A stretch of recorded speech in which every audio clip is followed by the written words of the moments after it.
নতুন পে স্কেলের দাবিতে আবারও সোচ্চার হয়েছেন সরকারি কর্মকর্তা-কর্মচারীরা। তো এই বিষয়ে আবারও অর্থ উপদেষ্টার বক্তব্য আমরা আজকে আপনাদের সাথে শেয়ার করব। যে পে স্কেল বাস্তবায়ন ইস্যুতে যা বললেন অর্থ উপদেষ্টা, সেই বিষয়ে আপনাদের আজকের ভিডিওতে আমরা ক্লিয়ার আলোচনা করব। প্রতিনিয়ত পে স্কেল নিয়ে নতুন আপডেট আসতেছে, আলোচনা সভা হচ্ছে। তো আমরা চেষ্টা করতেছি প্রতিনিয়তই নতুন আপডেট সবার আগে আপনাদেরকে জানিয়ে দেওয়ার জন্য। অবশ্যই ভিডিওগুলো পেতে হলে চ্যানেলটি সাবস্ক্রাইব করে পাশে থাকা বেল আইকনটি প্রেস করে রাখবেন, যাতে করে পরবর্তী নতুন আপডেট সবার আগে আপনারা পেয়ে যান। তো ভিউয়ার্স, আজকের ভিডিওতে আমরা পে স্কেল নিয়ে নতুন আপডেট জানবো। তো অর্থ উপদেষ্টা প্রায়ই পে স্কেল নিয়ে কথা বলেন। তো আবারও পে স্কেল নিয়ে তিনি কি বক্তব্য দিলেন সে বিষয়ে চলুন দেখে নিই। সরকারি কর্মকর্তা-কর্মচারীরা নির্বাচনের আগে নতুন পে স্কেল বাস্তবায়নের দাবি জানিয়েছেন।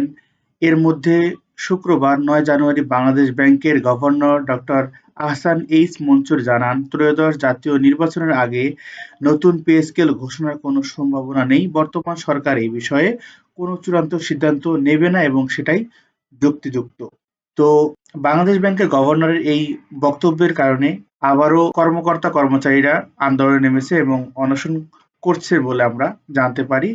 তো চলুন পরবর্তীতে দেখি কি হচ্ছে এখন। তার এই বক্তব্যে হতাশ হয়েছেন পে স্কেল অপেক্ষায় থাকা ১ লাখ সরকারি কর্মকর্তা-কর্মচারী। সামাজিক যোগাযোগ মাধ্যমে গভর্নরের এই বক্তব্য নিয়ে চলছে ব্যাপক সমালোচনা। বাংলাদেশ ব্যাংকের গভর্নরের বক্তব্যের বিষয়ে শনিবার ১০ জানুয়ারি অর্থ উপদেষ্টা সালেউদ্দিন আহমেদ একটি সংবাদ মাধ্যমকে বলেন, তিনি গভর্নর কি বক্তব্য দিয়েছেন তা আমার সঙ্গে সম্পৃক্ত নয়। এই সরকারের আমলে নবম পে স্কেল নিয়ে সিদ্ধান্ত আসবে কিনা এমন প্রশ্নের জবাবে তিনি বলেন, দেখা যাক, এই বিষয়ে কমিশন গঠন করে দেওয়া আছে, তারা কাজ করছেন, পে স্কেল প্রণয়নের কাজ চলমান রয়েছে।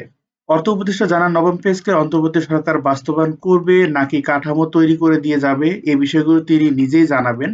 এদিকে চলতি জানুয়ারি মাস থেকে নবম পে স্কেল বাস্তবায়নের দাবিতে প্রতীকী অনশন কর্মসূচি ঘোষণা করেছে বাংলাদেশ সরকারি কর্মচারী দাবি আদায় ঐক্য পরিষদ। শুক্রবার ১৬ জানুয়ারি সকাল ৯:৩০ থেকে দুপুর ১২:৩০ পর্যন্ত জাতীয় প্রেস ক্লাবের সামনে এই কর্মসূচি পালন করবেন তারা। শনিবার ১০ জানুয়ারি বিকেল ৩টায় ১২টি কর্মচারী সংগঠন ও দপ্তর ভিত্তিক সংগঠনের নেতৃবৃন্দ আলোচনা শেষে এই কর্মসূচি পালনের সিদ্ধান্ত গ্রহণ করেন। পরে জোটের মুখ্য সমন্বয়ক ওয়াসের আলী কর্মসূচি ঘোষণা করেন। তিনি বলেন, জানুয়ারি মাসে নবম পে স্কেল গেজেট প্রকাশ করতে হবে। এই দাবিতে কেন্দ্রীয় কর্মসূচির সঙ্গে মিল রেখে সব জেলার প্রেস ক্লাবের সামনে জেলা পর্যায়ে প্রতীক অনশন কর্মসূচি পালিত হবে।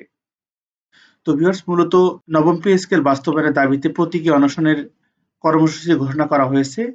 এর নিমিত্তে যে প্রসঙ্গটি রয়েছে সেটি হচ্ছে বাংলাদেশ ব্যাংকের গভর্নর তিনি যে বক্তব্যটি দিয়েছেন সেই বক্তব্যের আলোকে কিন্তু সোচ্চার হয়েছেন বাংলাদেশ সরকারি কর্মচারী দাবি আদায় ঐক্য পরিষদ।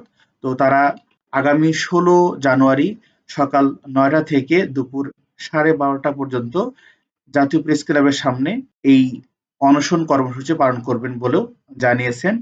তো অর্থ উপদেষ্টা এই বিষয়ে বলেছেন যে গভর্নরের বক্তব্যের সাথে তার বক্তব্য সম্পৃক্ত নয়। তিনি নিজে জানাবেন যে আসলে এই সরকার নবম পে স্কেল বাস্তবায়ন করবে নাকি একটি কাঠামো তৈরি করে দিয়ে যাবে।